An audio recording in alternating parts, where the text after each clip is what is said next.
Shoppability certainly appears to be everywhere these days. Media companies and advertisers alike are making big bets in the space. The question as to whether it should be everywhere really comes down to consumer choice. We now have some findings, which is the exciting part, that it's no longer this black box anymore, especially within Shoppable TV, that we can start optimizing this as a channel based on consumer behavior. The last thing that we want to do is force a behavior on consumers that we are trying to sell products to, make them loyalists, make them advocates. So in this sense, we've had a lot of success with some OEMs that have okay to text functions. That seems to perform better than your QR code emblazoned pressure to buy now on the screen, because really that allows the consumer to go and seek out and enjoy the content that they intended to, learn a little bit about your brand and your product, then be able to visit their mobile device later, whether it's in a cart or whether it's in a text, and shop at their own discretion. So really it's shoppability on their own terms that we're most excited about, and how we can now work within this channel with some insights behind it. Interesting, and I was hoping you could elaborate about that a bit more. Are there any key, I don't know, friction points that you're seeing? Like with television, we used to think of it as a real lean back medium, and people weren't necessarily going to respond, but as you mentioned, mobile phones are there. People are, looking at their phone while they're watching TV. They're on social media. Remotes are more interactive. What are there things that are happening to kind of smooth out the process, or? Well, I think we had originally wanted to make it more of a frictionless environment by saying you can purchase things directly through your TV. Let's make it one device. We are still all about shortening that path to purchase, but we don't, we recognize that this is a multi-device reality that we live in, which is why I mentioned that okay to text shop, okay to text functionality has actually gained some traction. Oh, interesting. And maybe it's a gateway to making folks feel more comfortable shopping through their TV. There was a point in time when people did not shop through their phones. That was foreign to them as well. Right. So we're finding the necessary steps to get them to the right place. And so, the past few years, we've seen the video landscape evolve, go through changes. The pandemic was a big disruption and really helped to drive adoption of streaming. And I'm just kind of curious what you think may need more development in the video landscape. Yeah, so it's been very exciting seeing what's happened in the video landscape as of late. For decades upon decades, it was this lean back, passive experience. And obviously the pandemic and just technology in general has been able to accelerate it moving into a more digital streaming space. That allows for more interactivity. You're not beholden to legacy TV tech, which really was just kind of serving in a mass reach environment. So it's really encouraging when we see ad innovation, when we work with our media partners to kind of push the envelope and say, hey, is that something we can do here? Understanding the tech capabilities and seeing that evolve. But the real evolution is going to be moving, and it's early days in this, but it's happening, which is great, is ensuring that video is behaving like digital media and performance media. It is not this one note, sits at the top of the funnel awareness driver anymore. We have to recast video as a full funnel vehicle, if you will. We can do that in a number of ways, and one is to ensure that we're ingesting 1P data as much as possible where we can. That's first-party data. Yes. Right. Okay. Yes. A main component of having video operate more like digital media is ingesting first-party data.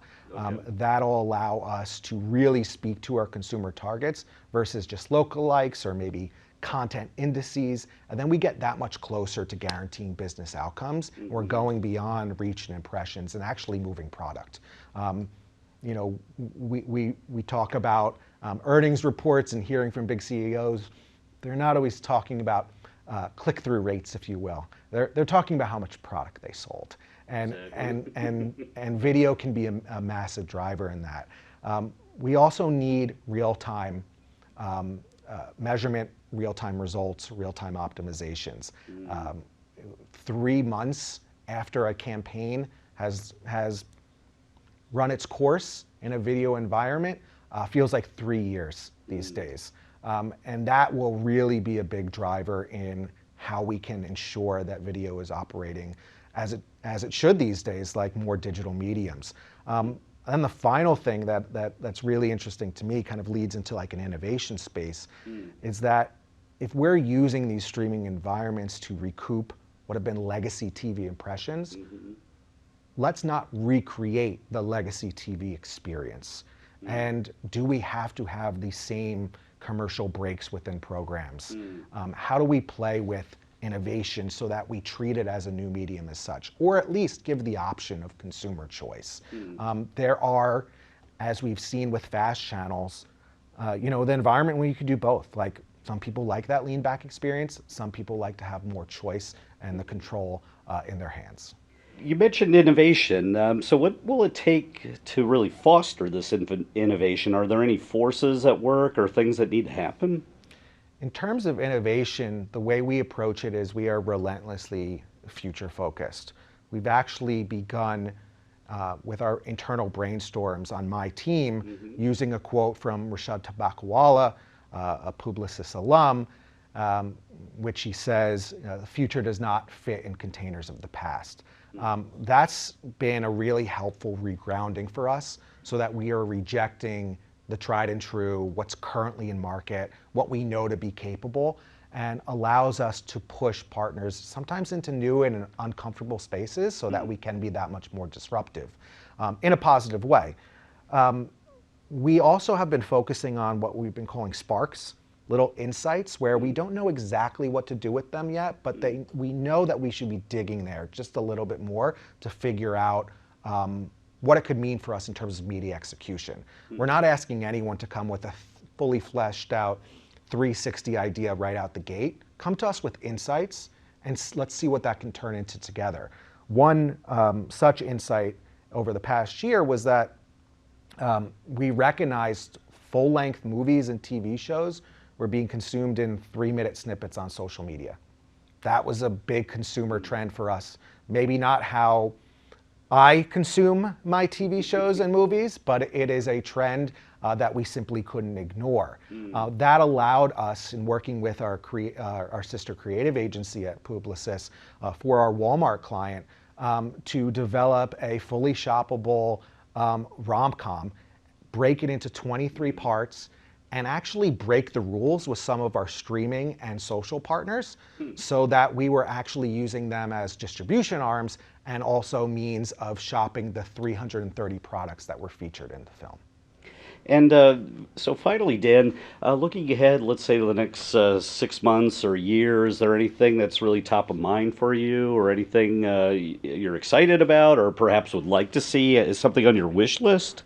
I'm excited about understanding where some of the consumer insights that we've been mulling over, what that means for how we're evolving our media execution. So in a similar vein as we took that really seed of an idea with social media and how they were consuming full-length movies and in small bite-sized snippets, if you will, we also see creators in the influencer space looking to expand their scale.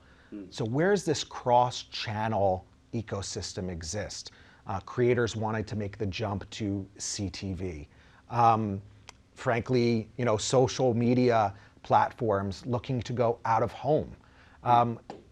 Again, we're really intent on being relentlessly future focused, as I mentioned, but challenging media channels and recasting them versus what their legacy roles have been.